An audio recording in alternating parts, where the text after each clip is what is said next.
तो दोस्तों, अब इस वीडियो में हम कोऑर्डिनेट टॉलरेंसिंग सिस्टम के बारे में पूरी गहराई से जानकारी लेंगे।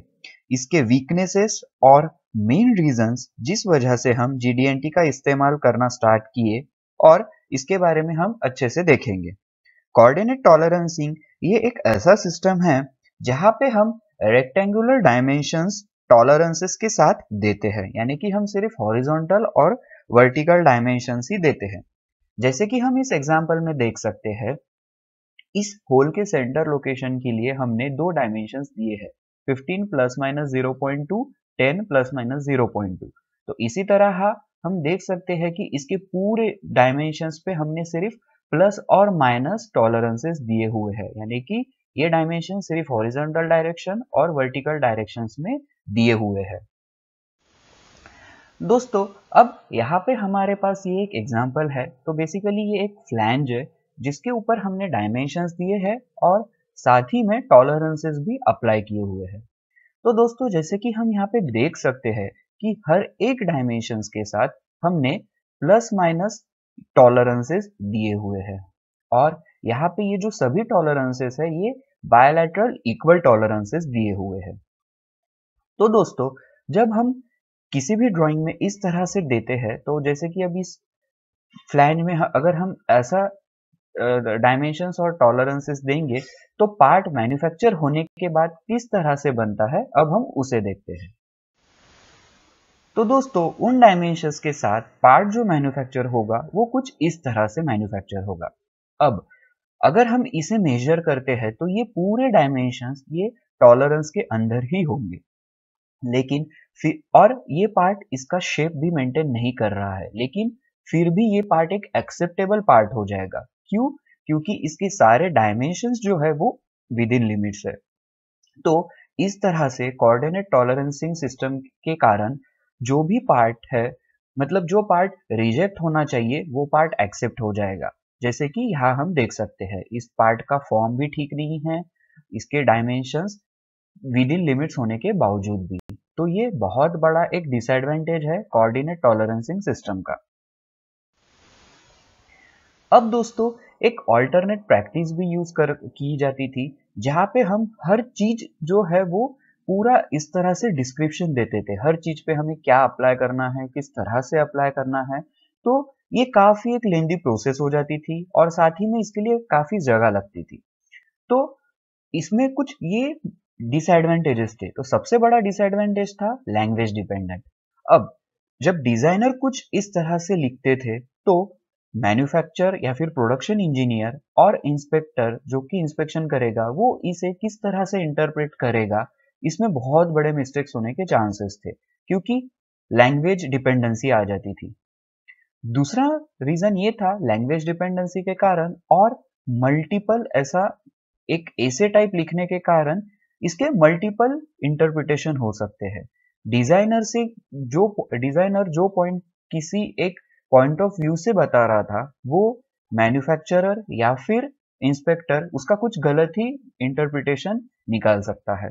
तो ये बड़ी गलत चीज हो जाती है जिससे कि बहुत से स्क्रैप प्रोड्यूस्ड हो सकता है। दोस्तों, जो तीसरा पॉइंट है, ऐसा लिखने के लिए हमें बहुत ज्यादा स्पेस की जरूरत पड़ती है। मतलब आप देख सकते हैं कि ये एक प्रकार से ऐसे टाइप ही लिख दिया है हमने, तो ये अच्छी प्रोसेस नहीं है।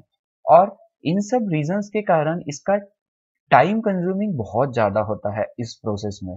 तो इन मल्टीपल रीजंस के कारण पार्ट जो एक्सेप्ट होने चाहिए वो रिजेक्ट हो जाते हैं, या फिर जो पार्ट रिजेक्ट हो जाना चाहिए वो एक्सेप्ट होता है।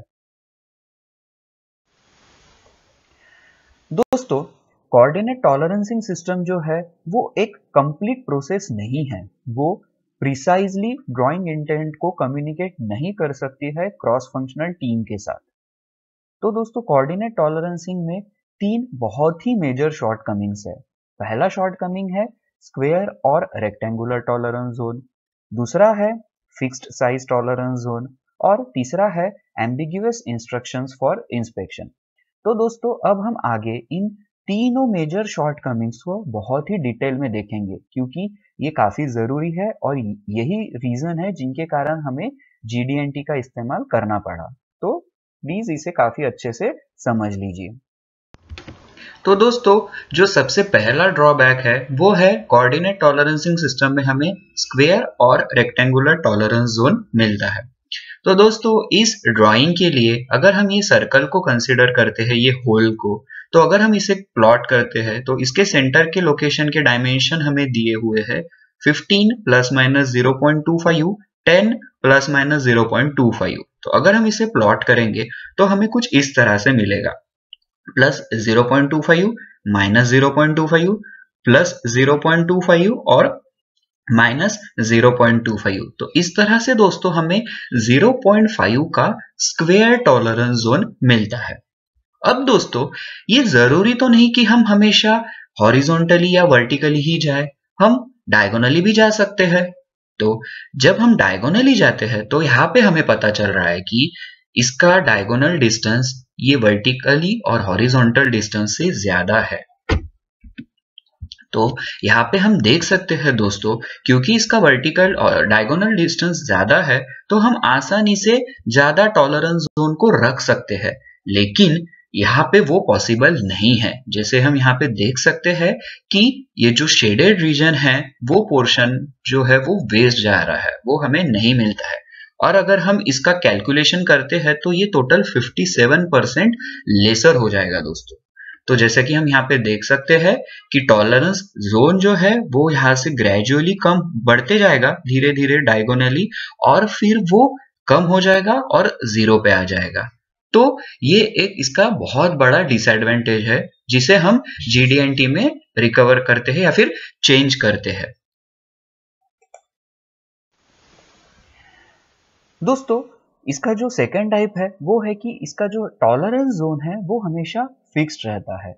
अब ये होल का डायमेंशन जो हमें दिया है 10 प्लस माइनस 0.2, तो दोस्तों किसी भी होल के साइज के लिए 10.1, 10.2 या फिर 9.8, 9.9, तो 9.8 से लेके 10.2 के किसी भी साइज के लिए इसका जो टॉलरेंस जोन होगा वो हमेशा ये सेम ही होगा, 0.5 का स्क्वायर टॉलरेंस जोन ही मिलेगा।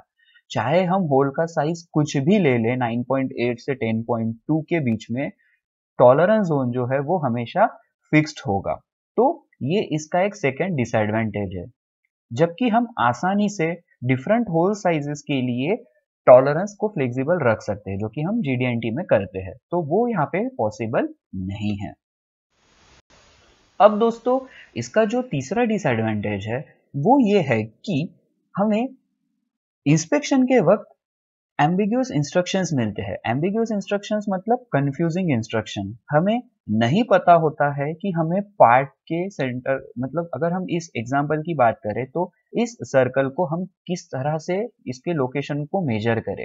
अगर हम ये पार्ट को इस तरह से प्लेस करते हैं तो हम देख सकते हैं कि यहाँ से स्क्वायर प्लेट मतलब सरफेस प्लेट के बॉटम पे अगर हमने इस प्लेट के पॉइंट को टच किया है तो यहाँ से जो सेंटर का लोकेशन होगा, और अगर हम ये वर्टिकल प्लेट पे अगर इस पार्ट को प्लेस करते हैं तो उस केस में जो ये होगा डिस्टेंस, ये दोनों अलग होंगे दोस्तों। तो इंस्पेक्टर को ये नहीं पता कि हमें पार्ट को किस तरह से प्लेस करना है और किस प्रकार से उसके डायमेंशंस को मेजर करना है। तो इस तरह से दोस्तों कोऑर्डिनेट टॉलरेंसिंग सिस्टम में तीन मेजर डिसएडवांटेजेस होते हैं। फर्स्ट, यहाँ पे हमें स्क्वायर या फिर रेक्टेंगुलर टॉलरेंस जोन मिलेगा। यहाँ पे हमें फिक्स्ड साइज टॉलरेंस जोन मिलेगा जो कि धीरे धीरे हॉरिजॉन्टली इंक्रीज होगा, और फिर अगर हम वर्टिकली जाते हैं तो इंक्रीज होगा, और फिर वापस जीरो पे आते वक्त वो कम होता है। और थर्ड ड्रॉबैक है कि हमें यहाँ पे एम्बिगुअस इंस्ट्रक्शंस होते हैं फॉर इंस्पेक्शन। तो दोस्तों इस तरह से ये तीन मेजर डिसएडवांटेजेस है, और यही रीजंस है कि जिसके कारण हमें फिर GD&T सिस्टम में शिफ्ट होना पड़ा, जो कि एक बेहतर और क्लियर और इजी मेथड है किसी भी ड्राइंग में देने के लिए। Thank you.